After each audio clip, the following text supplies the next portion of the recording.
Hello दोस्तों, कैसे हो आप सभी लोग। स्वागत है आप सभी का जीएफ फाइटर्स पर।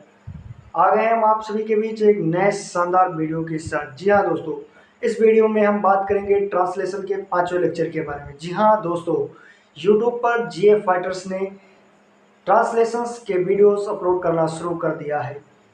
अब आपको यूट्यूब पर जाना है, जीएफ फाइटर सर्च करना है, साथ ही साथ सब्सक्राइब करके बेल आइकन दबा देना है, जिससे कि आपको हर वीडियो का नोटिफिकेशन जल्द से जल्द आपके होम स्क्रीन पर प्रोवाइड करा दी जाए। अब हम आपका ज़्यादा समय नहीं लेंगे और बस दो चार इन्फॉर्मेशन है जो आपको बता दें। हमने यूट्यूब पर 14 लेक्चर्स के एक्टिव वॉइस की एक प्लेलिस्ट बना दी है, जिसमें आपको 7-7 मिनट के लेक्चर्स दिए गए हैं। उन 14 लेक्चर्स में हमने आपको बेसिक से एडवांस लेवल तक एक्टिव वॉइस समझा दिया है।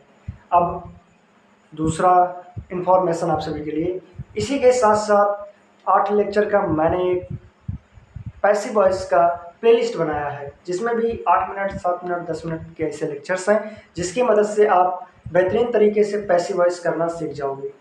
तो दोस्तों, आपको एक्टिव वॉइस और पैसिव वॉइस दोनों शानदार प्लेलिस्ट के माध्यम से हमने यूट्यूब पर अपलोड कर दिया है। अब बारी आती है ट्रांसलेशन की। हमने एक्टिव समझ लिया, पैसिव समझ लिया, अब बात करेंगे ट्रांसलेशन। ट्रांसलेशन कैसे करते हैं। इससे पहले हमने 4 वीडियो यूट्यूब पर अपलोड कर दिया है, उसकी एक प्लेलिस्ट बना दी है, जिसकी डिस्क्रिप्शन बॉक्स में लिंक अपलोड करा दी जाएगी। ठीक, तो अब आप देरी ना करें और साथ ही साथ जीएफ फाइटर्स से जुड़कर अपना सुनहरा मौका बचाएं। जी हाँ दोस्तों, चलिए शुरुआत करते हैं एक नए उम्मीद के साथ, नए ट्रांसलेशन के साथ। पहला ट्रांसलेशन आपके सामने है। हमारे पास एक्सरसाइज की ये बुक है। अगर आपके पास है तो अपने एक्सरसाइज बुक से करिए, वरना हमारे साथ जुड़े रहिए। चलिए, मेरे पास एक मकान नहीं है। मेरे पास एक मकान नहीं है। अब आपको बता दें, जब पास, ये पास है ना, अगर ये आ जाए तो आपको यूज ऑफ, पहले सब्जेक्ट, यूज ऑफ,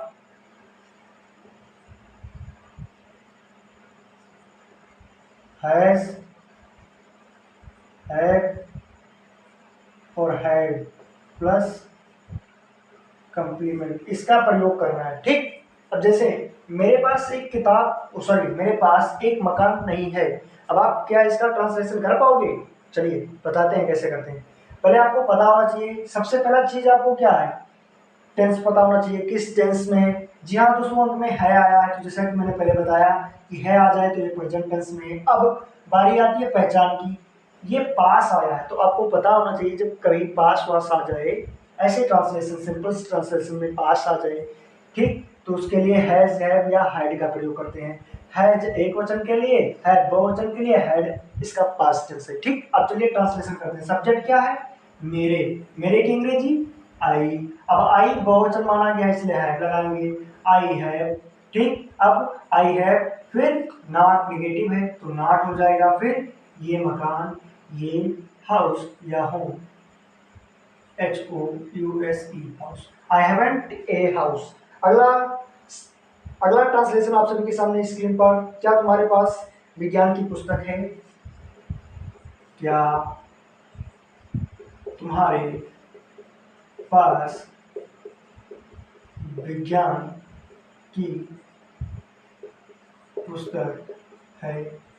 अब बताइए, अंत में है आया, प्रेजेंट, पहले क्या शब्द आया, तो आपको पता है जब वाक्य में क्या शब्द पहले आए तो उसकी अंग्रेजी सबसे पहले सब्जेक्ट के अनुसार लिखते हैं। जैसे देखिए, अगर क्या शब्द पहले आए तो हेल्पिंग वर्ब सब्जेक्ट के अकॉर्डिंग सब्जेक्ट से पहले। अब पास आ गया तो आपको पता है हैव लगेगा। अब देखिए, तुम्हारे अर्थात यू, तो अब यू बहुवचन है इसलिए हैव का प्रयोग, तो क्या करोगे, हैव, फिर यू, फिर क्या, विज्ञान की पुस्तक, have you the book of, किसकी, साइंस की, SCIENCE, have you the book of science, have you the book, have you the book of science, क्या तुम्हारे पास साइंस की पुस्तक है?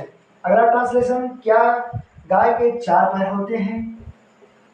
क्या गाय के 4 पैर होते हैं। अब अंत में क्या है आ गया, तो प्रेजेंट टेंस क्या शब्द पहले आया, तो पता चल गया हेल्पिंग वर्ब सब पहले लिखेंगे सब्जेक्ट के अकॉर्डिंग। अब देखिए गाय के चार पैर, क्या गाय के चार पैर होते हैं, अर्थात क्या गाय चार पैर रखती है, तो क्या चार गाय या फिर क्या गाय के पास चार पैर है। अब चलिए क्या करेंगे, सब्जेक्ट लिखो द गाउ, द काउ। अब द काउ से पहले has the cow, has the cow, FOUR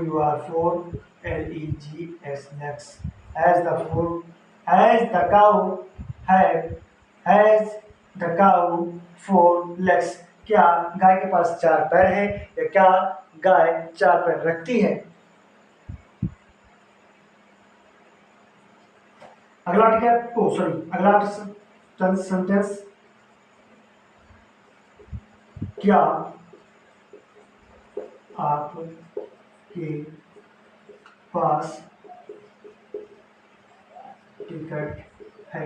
अगर ऐसा, फिर देखिए ये भी प्रेजेंट, क्या शब्द पहले आ गया, तो पता हो गया कि हेल्पिंग वर्ब पहले लगेगा किसके अनुसार, सब्जेक्ट के अनुसार, तो यू से पहले हैव यू, क्या तुम्हारे पास ये टिकट, हैव यू ये टिकट, क्या तुम्हारे पास टिकट है।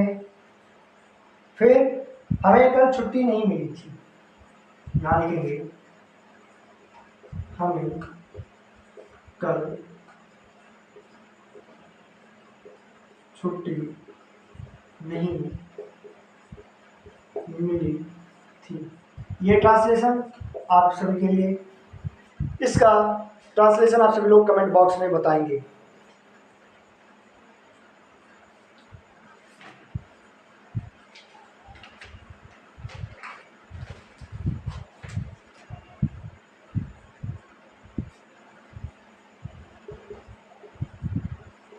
तुम्हारे पास 1000 रुपये हैं, हमारे पास 1000 रुपये हैं। अब देखो है आ गया तो प्रेजेंट टेंस, पास आ गया तो पता हो गया हैज का प्रयोग, तुम्हारे सब्जेक्ट यू, फिर हैव, यू हैव कितना 1000 रुपीज। अब रुपीज को कैसे लिखो, 1000 rupees, RUPEES rupees. You have 1000 rupees. फिर क्या आपके घर में सुंदर बगीचा है, क्या आपके घर में सुंदर बगीचा है।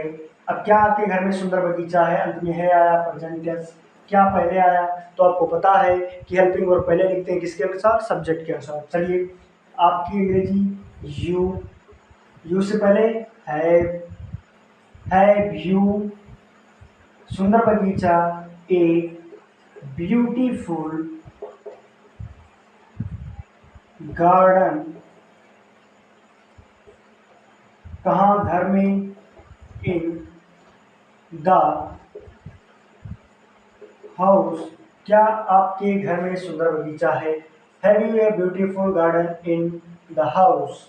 तो दोस्तों आशा करते हैं आप सभी को ट्रांसलेशन करना बहुत ही मज़ेदार से समझ में आया होगा। तो दोस्तों ये रहा हमारा 5वां लेक्चर। इससे पहले के 4 लेक्चर्स जो हमने यूट्यूब पर अपलोड कर दिया है, ध्यान रहे GF फाइटर्स, जी हाँ दोस्तों GF फाइटर्स वहाँ हमने अपलोड कर दिया। ठीक, ये 5वां लेक्चर। अब इसके डिस्क्रिप्शन में हम आपको उन चारों लेक्चर्स के क्या करेंगे, एक प्लेलिस्ट की लिंक डालेंगे, ठीक, जिसकी मदद से आप उन चारों लेक्चर्स को देख पाओगे। चलिए दोस्तों मिलते हैं, तब तक के लिए जय दोस्तों, अपना प्यार बनाए रहें।